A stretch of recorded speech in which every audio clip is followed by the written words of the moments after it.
Imagine a place that tells a story spanning centuries, where culture and nature intertwine to create something truly extraordinary. That's the beauty of UNESCO World Heritage Sites.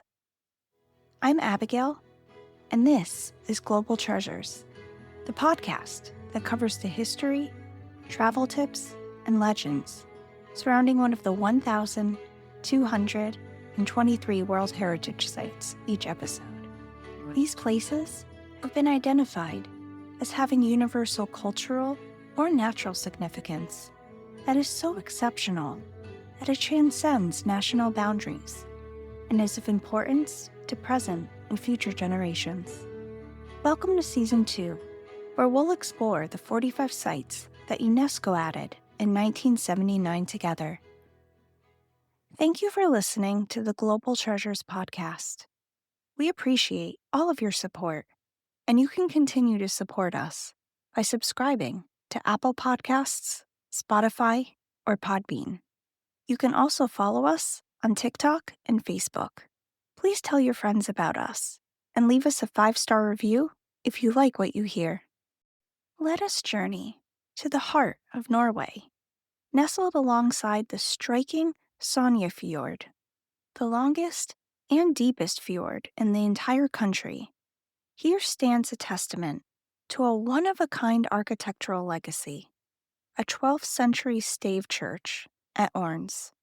Imagine the scent of wood carried through the air as you navigate this medieval Christian church, an incredible specimen of Scandinavian craftsmanship that blends diverse artistic traditions. This is no ordinary wooden church. From each individual shingle on the roof to 2 single bronze candlesticks, every detail, every piece of furnishing was thoughtfully placed. The construction speaks to the Vikings' ingenuity, a structure built from sturdy timber supporting wall planks that stand on stills, a technique known as stave walls, which give these remarkable buildings their very name.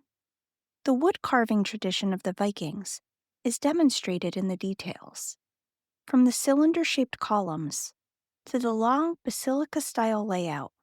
Urnes offers a fascinating glimpse into the Viking culture's adoption of Christianity.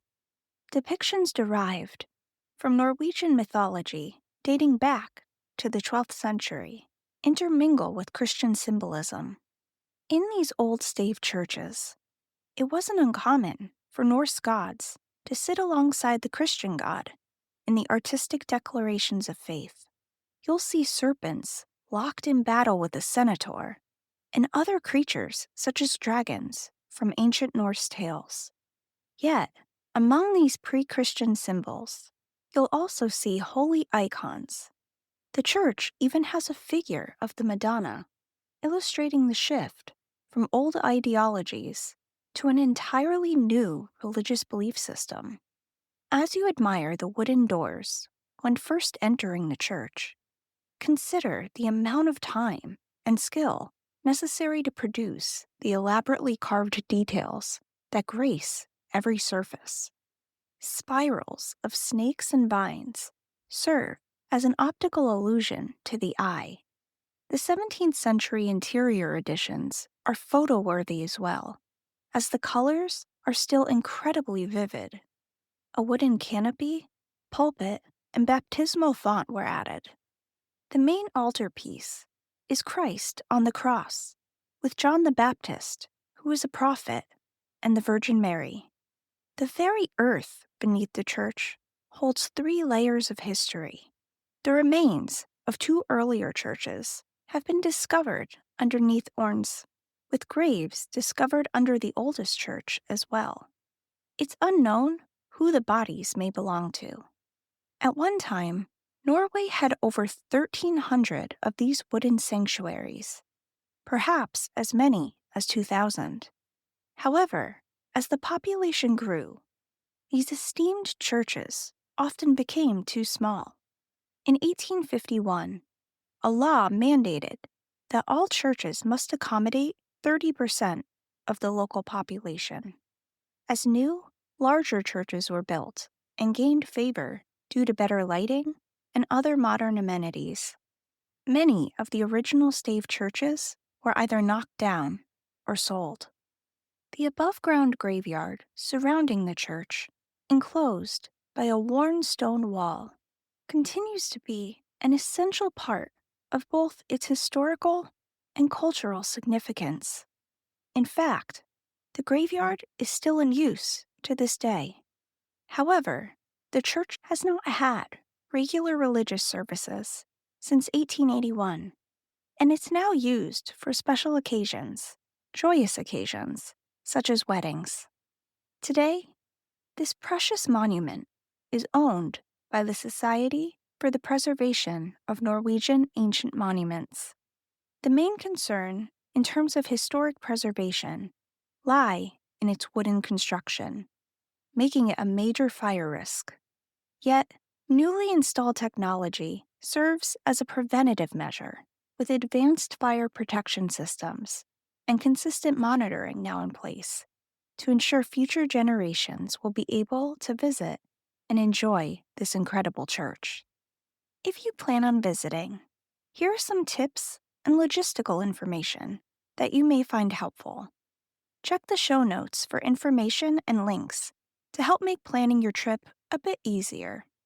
If you're flying in from another country, you can fly into Bergen and then take public transportation to Solvorn to take the ferry to Urnes. Some choose to take a day trip from Flom as well, since it's a popular cruise ship port. However, note that the drive is about 2+ hours to the church from there. Most spots throughout Europe are pretty easily accessible by public transportation, but this just isn't one of them. That being said, the ferry ride is gorgeous. In this case, the journey is just as special as the destination. Just generally speaking, you'll spend a lot of time taking photos here. I can essentially guarantee it. It may be worth bringing a portable charger, just in case. The site is about a 1-mile walk. Well, climb, I should say, from where the ferry drops you off. Make sure that you wear sneakers or boots, and be prepared to do some uphill walking. This church is one of the most popular tourist destinations throughout Norway and brings in thousands of visitors each year. While this isn't a lot per se, keep in mind that this is not a large church, and they try to keep the number of tourists to a reasonable number each day, so you want to plan ahead. It's only open May through fall for about 7 hours a day, so keep that in mind when deciding on dates for your visit. Admission tickets are required for the tours, which you can purchase online. Urnes and Solvern are both smaller villages you may consider staying in if your hub isn't one of the larger towns or cities. There are hotel and homestay options, as well as restaurants. They both have postcard-level charm, and some tours worth taking if you enjoy the outdoors and sports include glacier hiking, ice kayaking, caving, northern light kayaking, and skiing. You can also take a boat trip on Lustra Fjord, and I've heard you can even see seals and whales if you're lucky. If you plan on visiting Bergen or Oslo while in Norway, I have a suggestion Disney fans will appreciate. Stave churches, like Urnes, inspired the architecture seen in Disney's Frozen films, as well as the look for the kingdom of Arendelle. They weren't based on Urnes specifically, but if you've been to Epcot in Walt Disney World in Orlando, Florida, and passed by the Norway Pavilion, you'll likely have seen the Stave Church. Frozen-themed tours are offered throughout Norway, so that may be something you'll want to look into. It rarely gets over 70 degrees Fahrenheit, even during peak summer season, so you may want to bring a jacket with you. If you want to see the northern lights, aka the Aurora Borealis, the best time to see it is November to January.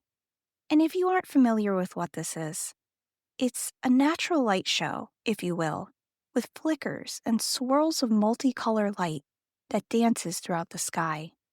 The language spoken is Norwegian. That being said, it never hurts to learn at least please and tuck or thank you in Norwegian. Of course, I want to talk about the food. The church itself does not have a cafe or restaurant on site, but there is one within walking distance in case you need a refreshment. No matter where you decide to stay, if you can get to a farmer's market or smaller homegrown restaurant, you won't regret it. Norway has a rich culinary heritage, and it's so special when we can dine at the restaurants that bring us closer to the farmers and purveyors growing the food. There's a certain sensory experience a thoughtfully prepared meal brings. When you smell it and see all the vibrant colors, it's an adventure for the taste buds. The national dish is fårikål, which is lamb stew with cabbage, some spices, and is often served with potatoes. Given how cold Norway can get, warm comfort food just makes sense. Urnes Stave Church stands as not just a structure, but as a historical landmark, a tangible link to the medieval past, where Viking beliefs meshed with Christian devotion in the heart of the Norwegian fjords. Join us for our next episode, where we'll cover Vesulé Church and Hill.